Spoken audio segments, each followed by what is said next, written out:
Exclusive breaking news from the Steelers. Attention, passionate Steelers fans.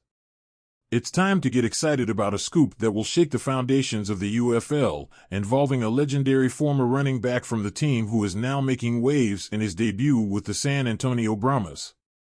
Anthony McFarland Jr., the renowned running back who once donned the Pittsburgh Steelers jersey, has sealed a deal for this season with the San Antonio Brahmas of the United Football League. Although Pittsburgh released him from their active roster during the previous season, McFarland remained affiliated with the team as part of the practice squad, but unfortunately was not signed for a future contract at the end of the season. But now, a golden opportunity presents itself for him to prove his worth once again. And he certainly hasn't disappointed. In his first game, McFarland showcased his talent by catching a spectacular 28-yard touchdown pass from the backfield, leaving everyone in awe with his performance. But that's not all. During the course of the game, McFarland also played a crucial role as the kick returner for his team, tallying a total of 9 carries for 47 yards, culminating his performance with an impressive touchdown reception. A spectacular start that undoubtedly puts him back on the NFL radar. At just 26 years old, McFarland possesses tremendous potential ahead, with few miles on his legs and a youth that makes him even more promising. Last year, McFarland appeared in 3 games with the Steelers, catching 2 passes for a total of 11 yards, in addition to standing out as the team's primary kick returner, averaging 27.3 yards per return on 6 opportunities. However, a knee injury sidelined him for much of the season, preventing him from reclaiming his position as a returner, which was taken over by Godwin Igwebuike, a safety converted into a running back who has also proven to be a valuable asset on coverage units, maintaining an average of 25.1 yards per return. As a result, Igwebuike solidified himself as the sole backup behind starters Najee Harris and Jaylen Warren on the 53-man roster, while McFarland was relegated to the practice squad. However, running back Aaron Shampklin managed to secure a reserve/future contract, while McFarland unfortunately was not signed. Selected in the 4th round of the NFL Draft in 2020, McFarland has remained loyal to the team throughout his career, despite being released on previous occasions.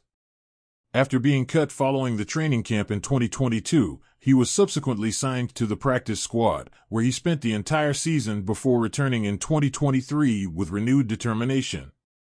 Exclusive news. A detailed look at DJ Chark's potential contract with the Pittsburgh Steelers. In an unexpected turn of events, free agent wide receiver DJ Chark, who once thought he would be drafted by the Pittsburgh Steelers in the 2018 NFL Draft, could now be on the team's radar once again during this offseason. Speculation about his arrival in Pittsburgh has resurfaced, but at what cost? According to estimates by Brad Spielberger of Pro Football Focus, Chark could be seeking a 2-year open market contract worth $13 million, including a guarantee of $8.5 million. Given the Steelers' previous history of interest, this figure could be subject to analysis and consideration by the team. In a revealing episode of the Punchline podcast with Baltimore Ravens cornerback Marlon Humphrey, Chark shared that during the 2018 NFL Draft, he hoped to join the Steelers in the 2nd round. The number 60 selection was in the hands of the Steelers, and Chark was available in the 2nd round, perfectly aligned with the team's needs for wide receivers. However, the team's decision was to select James Washington from Oklahoma State, leaving Chark available for the Jacksonville Jaguars 1 pick later. I had an idea. I thought maybe I would go to Pittsburgh. They actually picked before me. The pick before I got picked to Jacksonville, they picked James Washington. So when it was coming around, I was like, okay, I had a good relationship with them, talking with them. My phone rang, and I thought it was them, but I saw the 904. I was like, okay, that's cool too. Now, fate could unite Chark with the team that almost became his home from the start.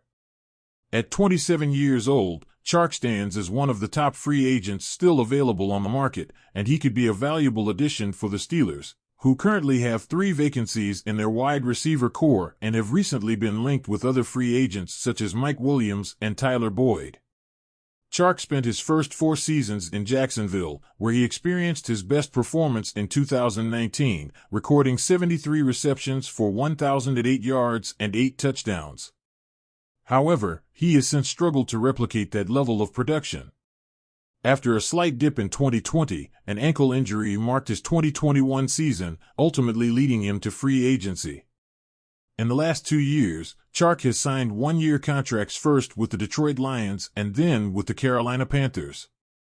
In 2022, he caught 30 passes for 502 yards and 3 touchdowns with the Lions, and last season, he recorded 35 receptions for 525 yards and 5 touchdowns with the Panthers. His last contract with the Panthers was for 1 year and $5 million. This figure seems to be within the Steelers' budget range for a fourth wide receiver, considering other names on the list like George Pickens, Calvin Austin III, and Van Jefferson. The possible transfer of Dak Prescott from the Dallas Cowboys to the Pittsburgh Steelers, an imminent reality? The atmosphere surrounding the Dallas Cowboys is becoming increasingly volatile, marked by uncertainty generated by the management's indecision regarding Dak Prescott's future. The freezing of Prescott's contract by Cowboys owner Jerry Jones, under the banner of Clean Slate, along with a report from the NFL Network suggesting that Prescott's camp is in agreement with this decision, has stirred up a sense of instability at the star facilities. With the lack of long-term commitment between Dallas and Prescott, the question arises, why not consider a separation right now? This scenario will trigger a series of detailed stories not only about Prescott's potential destinations in an immediate trade, but also about the teams that might be interested in signing him for the 2025 season.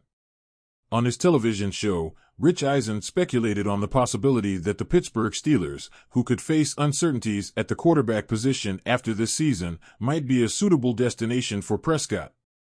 What if the current quarterback doesn't meet expectations? And if, when evaluating Justin Fields, they conclude he's not the answer? Eisen posed. Maybe the Steelers are open to exploring this option. Right now, their offense isn't committed to any long-term contracts. They would have the financial resources to offer Prescott a significantly better deal. I think the Steelers could be interested in having Prescott and allowing him to finish his career in Pittsburgh. Eisen pointed out that both Russell Wilson and Justin Fields, currently with the Steelers, are in uncertain contractual situations.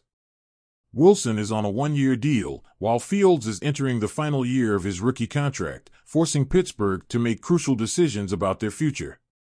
On the other hand, Prescott, who is in the last year of his contract, is coming off a season where he came close to winning the Most Valuable Player award and has an impressive record of 73 wins and 41 losses as a starter in the NFL. While not all teams have Prescott on their wish list, it's undeniable that the NFL lacks quarterbacks of his caliber. With this debate transcending Dallas and reaching every corner of the country, it's evident that the Prescott saga will continue to fuel speculation and controversy throughout the year, shaping yet another chapter in the tumultuous history of the NFL.